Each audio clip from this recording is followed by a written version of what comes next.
Professor Rowan said, my name is Jessica Riley. I do want to make a quick clarification. I am actually currently still a student here. So I've got about one more semester left, and then I'll graduate from the Kimmons Wilson School of Hospitality I thought and you were Resort done. Management. I'm not done yet. I still got one more semester to go, and then I'll be out of here. But I got a really interesting story about how I got the job at Ruth Chris Steakhouse. Currently, I am the sales manager of all private dining and catering.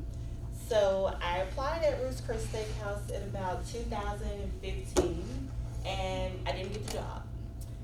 I interviewed with 2 people. I didn't get the job. It bummed me out a little bit, but I went on to other things. And then I said, I'm going to go back to school and then try some things differently. And I was here at the school, and Ruth Chris was actually downstairs, and they had a table set up there, and they were doing a job fair, and they were taking some applications. And I said, I'll try it again, you know. So I tried again. I filled out an application, and I interviewed with someone here. And then I went to the store, and I interviewed with someone at the store, and I got hired on the spot. And the rest is pretty much been history from there. I got hired there as a server assistant, and it's just the person that helps out the servers, pretty much a glorified buzzer. But I just helped them out, get their bread and butter and water, and I kind of worked my way up to become a server assistant coach. And I did that within a year. So after I became a service assistant coach, I said, well, I want to try to do some different things. So like, maybe I'll try hosting. And I worked as a host, and I worked as a host coach.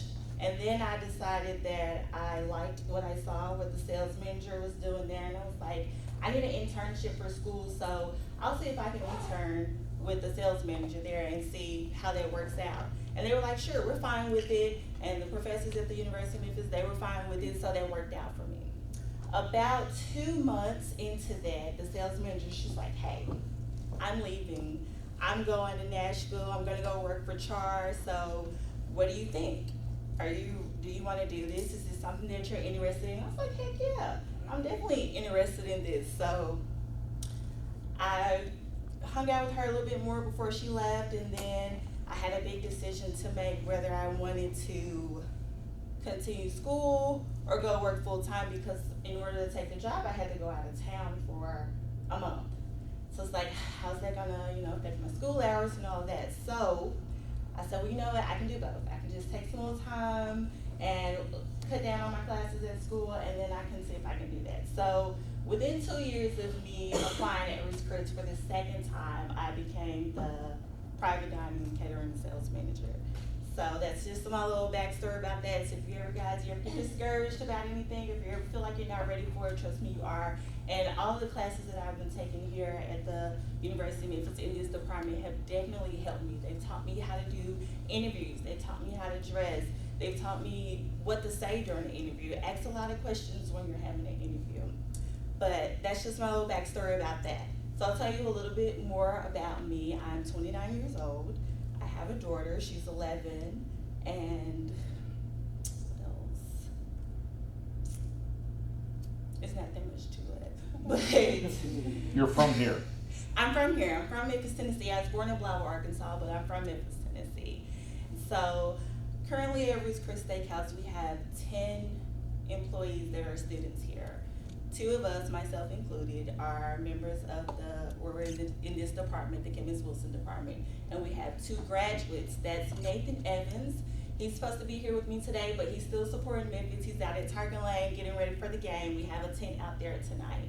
So he's our front of house manager. He controls all the applications. If any of you guys are ever interested in filling out an application and coming to work for us, it's definitely beneficial. Nathan is who you'll speak with first. And he does the application, he does all of our human resource information, he does all of our scheduling. It's a big role for him, and he's almost on his way to become a GM. And he's been working there a little bit longer than I have, so his story is just a little bit different from mine. Maybe one day we'll get him back in here again so he can speak with you all. But with that said, I do want to go ahead and give you a little bit of history about us, and who better to explain it than Ruth herself and some of the early people. So I'm going to play this video for you guys. Don't fall asleep, because I'm going to ask some questions afterwards.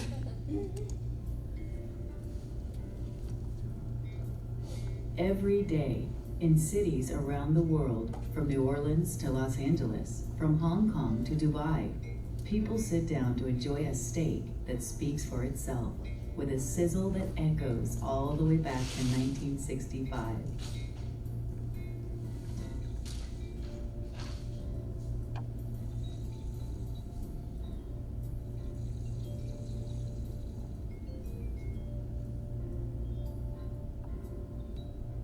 It's a sound unlike any other. The First Lady of American Restaurants, as Ruth would come to be known, created the world's first, largest, and most successful group of fine dining restaurants. She is remembered today as an American icon, a woman who never lost her warmth, enthusiasm, and her love of life. Her recipe never varied. For Ruth, it was always one steak at a time, one guest at her table.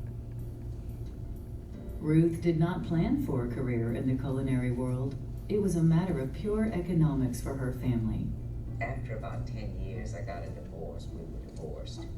And I was getting a small amount of money for the boys, and not quite as much as I was used to. It was never going to be easy. A 38-year-old single mother of two, jumping headfirst into a business she knew nothing about. It was a challenge, but Ruth was a woman who thrived on challenges. And after all, it was only a little neighborhood steakhouse. I was working at a medical school as a lab technician, not really making enough money to live well or to send my two boys to college. So I figured, boy, if I were in business for myself, surely I could make more money than I'm making now. And I found this little ad that said Steakhouse for sale, and I mortgaged my home and bought it. Chris was supposed to hang around for 6 weeks and show her the ropes, but basically what happened, he walked in, emptied the till, and walked out. I didn't know about cooking steaks. I really didn't, but boy, I sure learned in a hurry. It was really hard. I did the book work. I learned how to do everything. Make drinks, which I didn't know before. I served people. I did everything. And I think because I was working so hard, it really, even when I butchered, if I have to go in the afternoon and butcher some more, I'd crack the door so the customers could see me working real hard. And I think they really felt sorry for me. There I was, a divorced woman with 2 teenage boys and working as hard as I was. In her first 6 months, Ruth made more than she had as a lab technician. She began to make a name for herself in the city's culinary landscape when Hurricane Betsy blasted through New Orleans. Because the electricity was off about a week, after about 3 days, I didn't know when it was going to come back on, so I knew I was going to lose the meat. So I took it all out of the walk-in cooler and cut it into steaks, cooked it up, and brought it down to Plaquemines Parish. All the linemen, the electricity workers, the telephone workers, they were on expense accounts. They'd come from all over the South to put the city back together again. And they discovered Chris's, they loved it, and her business soared. It was a busy time for Ruth, and her doors were open to all. Everyone was welcome to dine at Ruth's restaurant. We were pretending to be private clubs, only to keep African Americans out. And of course, what Ms. Ruth demonstrated was that not only could you defy the racists, you could defy them and prosper. In 1976, there was a fire at Chris's, which forced Ruth to move to a new location down the street. She called her banker, Jim Kalus, and she was crying, which was very unlike my mother. And she kept saying, what do I do? What do I do? And this crazy Irishman, Ed Taylor, happened to be sitting with Jim that day. And he said, oh, I can turn that building down the street you have into a restaurant in 7 days. And he did. Of course, the restaurant I bought was Chris Steakhouse. And I had contracted in the sale that I could only use that name in that location while I was in that location. So when I moved, I knew I was going to have to change the name. And we were open in such a short time, in 7 days.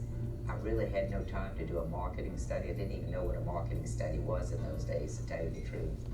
And I just added my name to it, so it became Ruth's Chris Steakhouse. It's such a tongue twister. Ruth's new restaurant was just a few blocks from her original steakhouse and right next door to the home she bought herself in 1975. It was the home she would live in for the rest of her life, in the neighborhood she loved, where the sizzle heard round the world was born. After the steak is cooked, we add a pat of butter to it on very, very hot plates. And this was a system that kind of evolved over the years, the right temperature to heat the plates. And the pat of butter, when it hits the hot plate, sizzles. And it's an effect that involves all of the senses, the sight, the scent, the hearing, and the taste. But you can hear it coming from across the room from the kitchen. Lana Duke met Ruth Fertel in 1976. I was a good customer of Chris Steakhouse at that time, and I was amazed by the sizzle, but you didn't hear it that often. Once in a while you would hear it. And I remember when you would hear it, you would say to yourself, ooh, I hope that's my steak. That sound was just amazing to me, and the aroma of the steak when you walk in the door. So I went back to my agency, and we developed a television spot. It was a 10-second television spot, and it was an extreme close-up of the steak. And the copy line said, "The steak that speaks for itself." It's a sound that builds anticipation. At every Ruth's Chris across the globe, guests look forward to that signature sizzle. Encouraged by her initial success, Ruth was ready for new challenges beyond her little restaurant on Broad Street in New Orleans. All I wanted to do was do more business, to grow. And of course, when it became so busy that people were leaving because they would have a long wait, that's when I opened